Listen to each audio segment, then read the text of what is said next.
Cairo, now calm, for now, on the eve of what could be the biggest demonstration ever tomorrow. Get ready, this thing could go either way. And for Hosni, they could be getting dicey.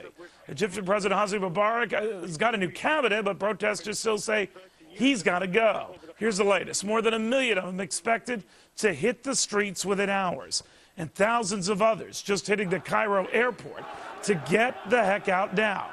3 charter planes carrying 362 Americans have already left. Another 2,400 hoping to join them. Shipping giant Maersk suspending all shipments along the Suez Canal. Trading suspended for a second day on Egypt's stock exchange after plunging 60% last week. The same day, the country's debt outlook was cut to negative by the folks at Moody's. The price of crude oil was set to stun by traders worldwide, topping $90 a barrel in the U.S., hitting 100 smackers in London. A mess that's getting messier, and reason enough for Texas Republican Ron Paul to say the U.S. should stop getting in deeper and cut all financial aid to Egypt now. The Congressman joins me on the phone. Well, that would be a big move, Congressman. Well, it would, but I'd include everybody because I think we just get ourselves into too much trouble. This is a typical example of what happens when we run an interventions-type foreign policy. We get in the middle of these fights. But we've been in the middle of this for 30 years over there. We've given Mubarak $60 billion, you know, and so we're responsible for a lot of the mess that's over there. What if we did indeed pull out or stop giving them money? The argument is someone else comes in to our detriment. What do you say? Well, that may be, but you don't know whether it will be to our detriment. Somebody else is going to come in. The big fight now is for us to be in charge. I mean, if Mubarak survives, we want to be on his side. If they get a new guy, we want to be on their side. So, and I just think that doesn't work because eventually the people rebel. For a while, it seems to be stable, but it's so artificial. I mean, all that money going over there. They have a 450,000-man army that will probably be turned against the people unless they take over the government.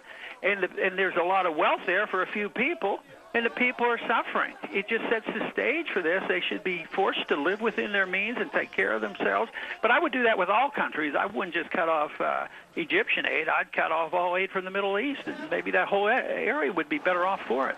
Well, the argument against doing that, Congressman, you've heard this so many times, is that in this case, the Muslim Brotherhood, through groups like Al-Qaeda and the rest, would get enormous influence in the region, a region rich in oil, and we'd be having to kowtow to them. What do you say? Yeah, you know, that is the argument, but they ever thought whether the growth of groups like this is because they have a target, and the target is us, is our puppet governments.